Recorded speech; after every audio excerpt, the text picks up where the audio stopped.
करूं, ऐसे लोगों के खिलाफ तो कानून काम करेगी ना, और सरकार न करेगी। हम आग्रह ही न करेंगे कि आप नफरत की बात मत करिए और किसी जाति को गाली गलौज की बात मत करिए। औकात है ना तो जेल में जो बड़ा अपराधी है पप्पू यादव को औकात है, हम ठांस देंगे, हमको है औकात। और हम जा रहे हैं बम्बई परसों, हमको कितनी औकात है आप नहीं जानते हैं। मैं फिर कह रहा हूं, मैं जानता हूं भगत को किसने मरवाया, किसने मारा, और मैं इशारा कर दिया हूं। यदि उसके बावजूद भी वह आतंक जिंदा है तो उसको मिटा देना चाहिए और उसके खिलाफ पप्पू यादव जंग लड़ेगा। 15वां साल आपकी सरकार है, डबल इंजन की सरकार। आप कहते हैं जमीन,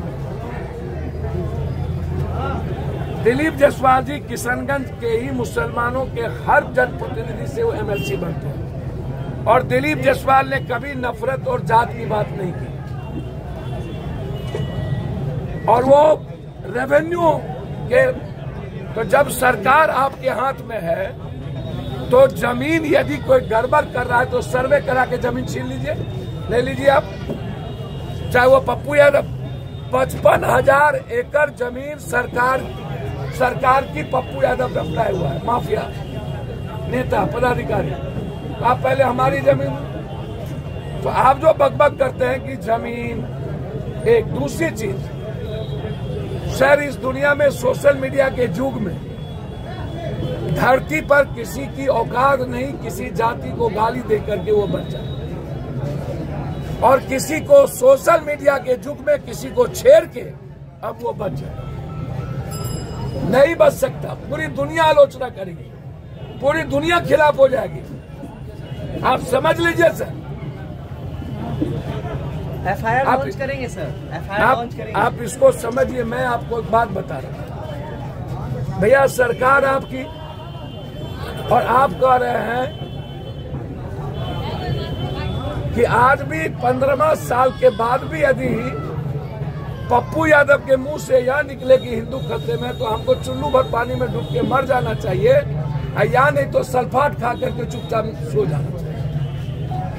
हमको 1 मिनट जीने का राइट नहीं है। यदि हम 15वां साल भी कह रहे हैं दोनों जगह सरकार हमारी, और उसके बाद कहे हम ई जात खतरा, वो जात खतरा, वो धर्म खतरा, ई धर्म खतरा, तो इसका मतलब है मुझको कुछ पता है। आया था मेरी बात, अररिया के सांसद ने कुछ ऐसा भाषण दिया। देखिए मेरी बात समझिए, मैं आया हूँ इन चीजों में, उसको अलग रखिए। देखिए 2-3 बात समझिए, 122 करोड़ हिंदू मतलब सनातन है।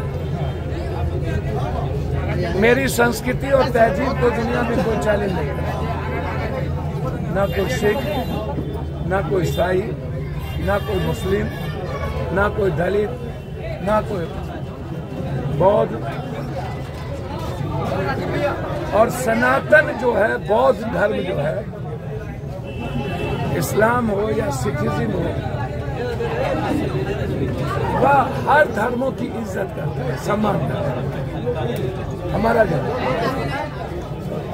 और सेकुलरिज्म सबसे इम्पोर्टेंट है। मैं 2 चीज की इजाजत इस देश में, इस बिहार में नहीं दे सकता।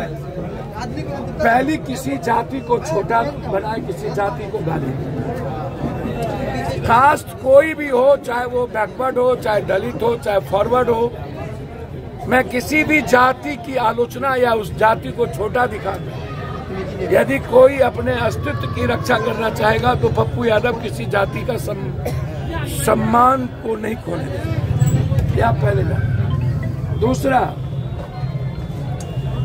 वो खुद कह रहे हैं कि मैं बीजेपी का कार्यक्रम में, उन्हें ना तो दिलीप जायसवाल जी का संरक्षण, ना तो किसी चीज का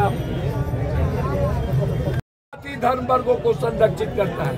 चाहे जय नमो बुद्धाय, जय भीम, चाहे इस्लाम, चाहे बुद्ध, चाहे जो भी धर्म, कोई भी यह नहीं कह सकता है इस देश में रहना है तो यही जात कहना पड़ेगा, हिंदू बनना पड़ेगा, मुसलमान बनना पड़ेगा, सिख बनना पड़ेगा, ये कोई नहीं कह सकता। और ऐसे लोगों को कहने वाले को हम नीतीश जी से आग्रह करेंगे, अविलंब आप नोटिस लीजिए और ऐसे गलत लोगों को आप अविलंब FIR लॉन्च करके जेल में आप सब करेंगे।